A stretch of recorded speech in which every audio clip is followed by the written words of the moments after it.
This episode of the Totally Rad Show is brought to you by Squarespace. Coming up, don't worry, it's okay, you can open your eyes. Just don't be afraid of the dark.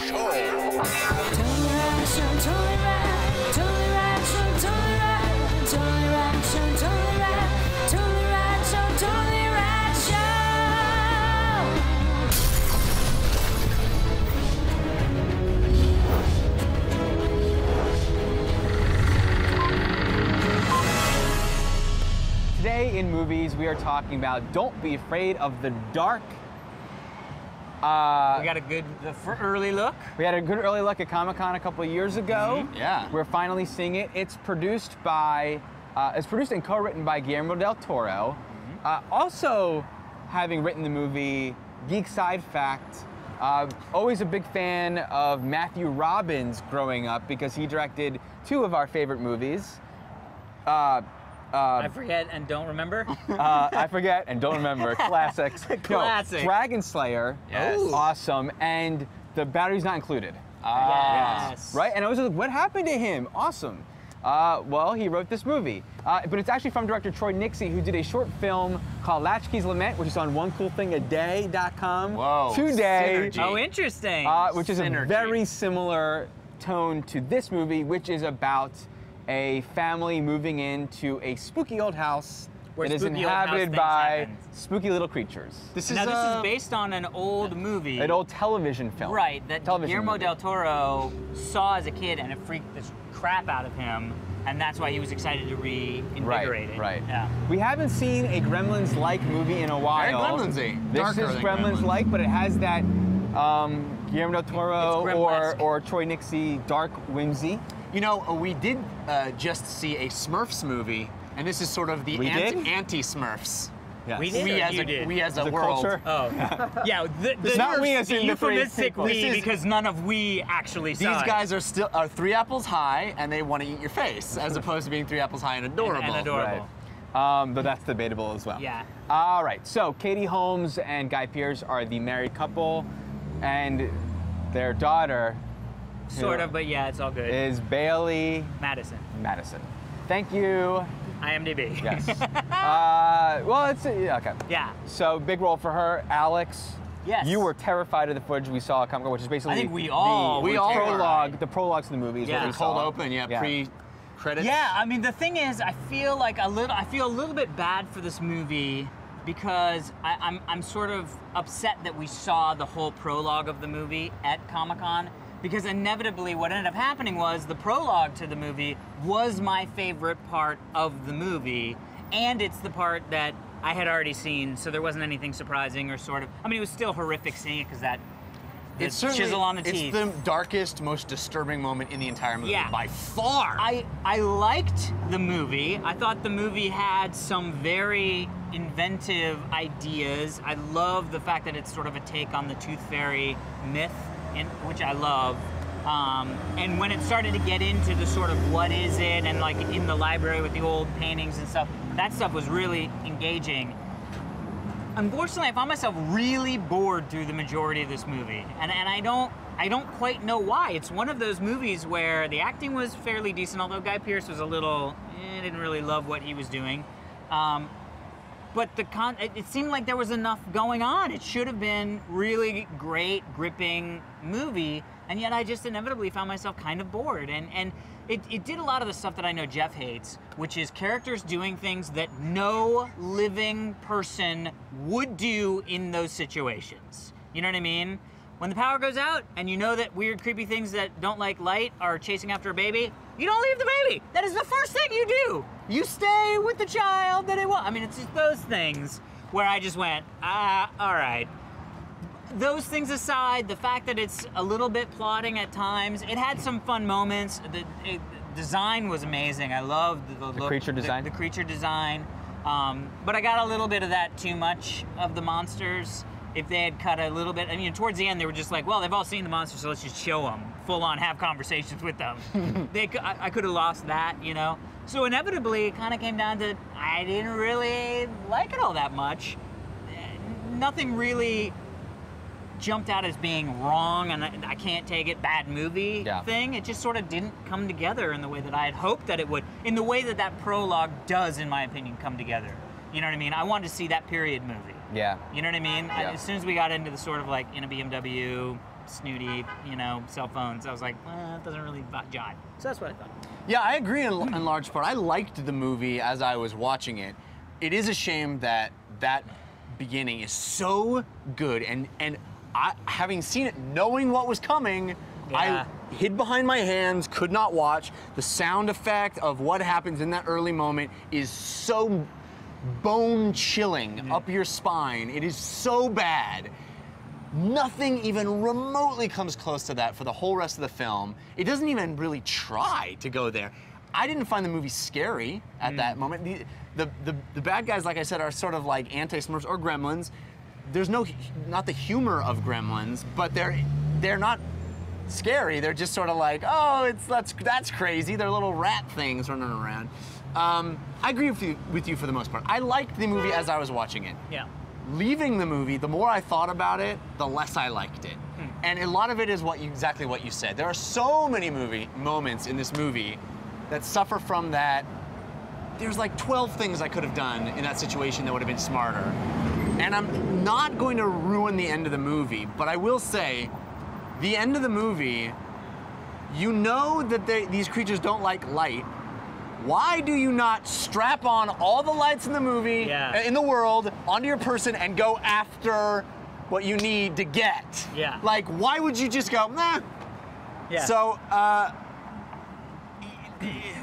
the performances are great. Guy Pearce is great. The performances all the way around are great. The girl is, if put her in dye her hair blonde, and she is like the spitting image of the chick from Poltergeist. It's really creepy. But yeah, it's sort of fun as I went along. I went home, my girlfriend said, how was the movie? I was like, you know, it wasn't really that good. Even though during the film I was entertained enough and I wasn't, Yeah. Not a knock out of the park. Don't Certainly Be Afraid not. of the Dark did not do much for me either. Speaking of that little girl, Bailey Madison, We think. she's incredible. The scariest part of this movie was not these little creatures, it was her performance.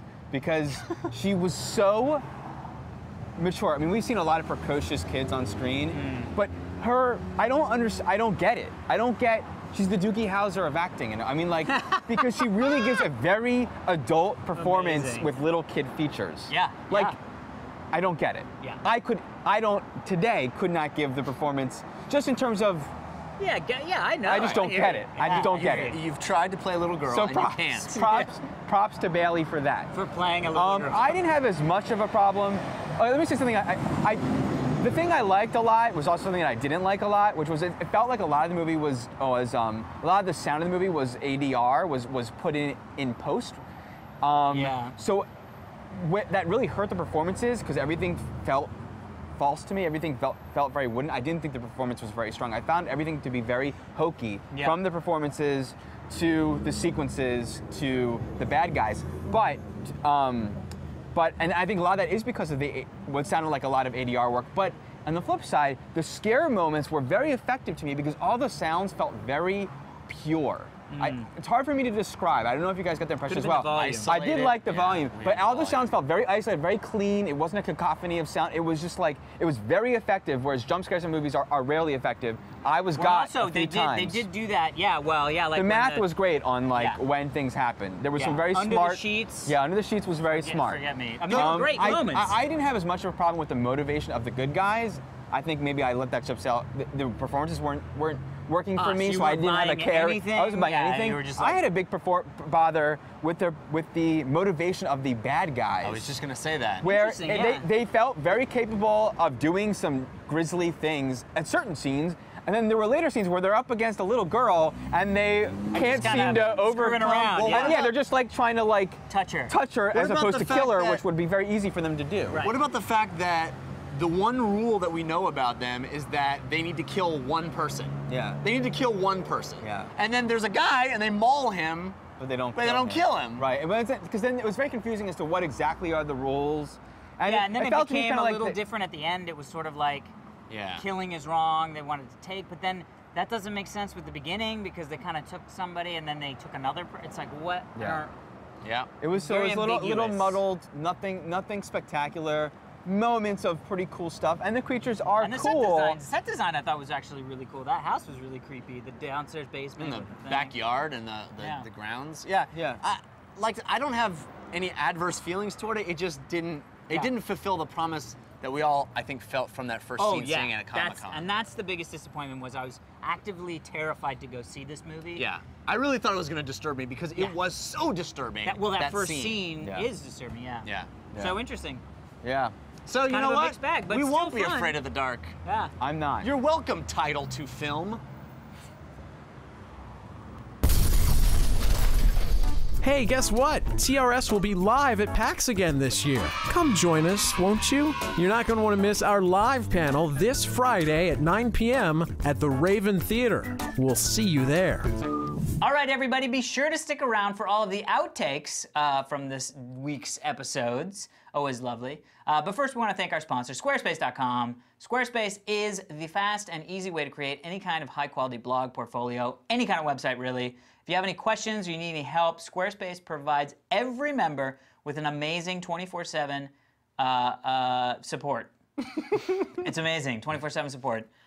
Start your website or blog by choosing from over 60 professionally designed templates. Oh, those templates And then, are sweet. Sweet, sweet, sweet. Then you can add content from your computer, your iPhone, your iPad, whatever. Squarespace's mobile app allows you to easily add entries and manage your comments from anywhere on the planet. I use it. Maybe even from the space station, because I think they have Wi-Fi up there. Many of the internet's highest trafficked websites are powered by Squarespace, not to mention many of the personal and or professional pages from some of the Revision 3 hosts. So check out squarespace.com and get a two-week free trial and 10% off when you sign up in August. Just enter the coupon code TRS8. TRS8. Sweet. All right, people, we will see you next week. Hey, don't forget to send in your backgrounds. We love seeing your artwork on our show. Where would they send that, Daniel? Fans at TotallyRadShow.com.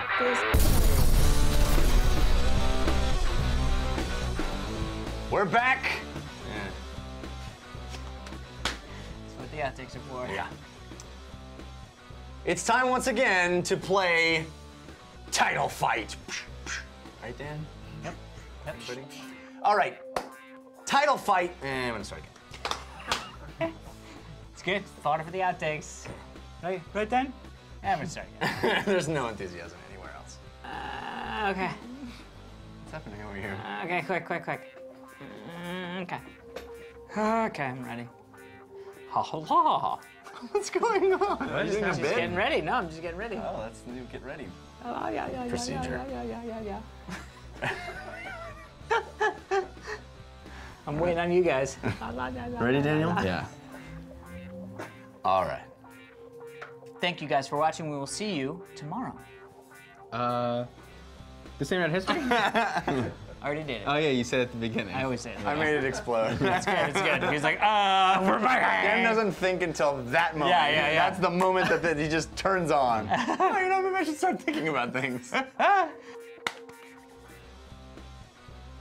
All right, Wait, people. hold on. You point over there, so I went, what's going on over there? I think you just saw something like twinkling in the. Yeah, Here he we go. went- Ready? went. You pointed to the goat. Here we go.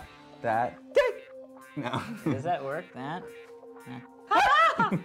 What's going on over here? You guys playing grab ass? We're literally You're not playing grab ticklish. ass. You're just not a ticklish person. No, I go in and out. Really, this is happening? Are you giving me a sandwich? This is why. No, This we is didn't how figure that. rumors get started, guys.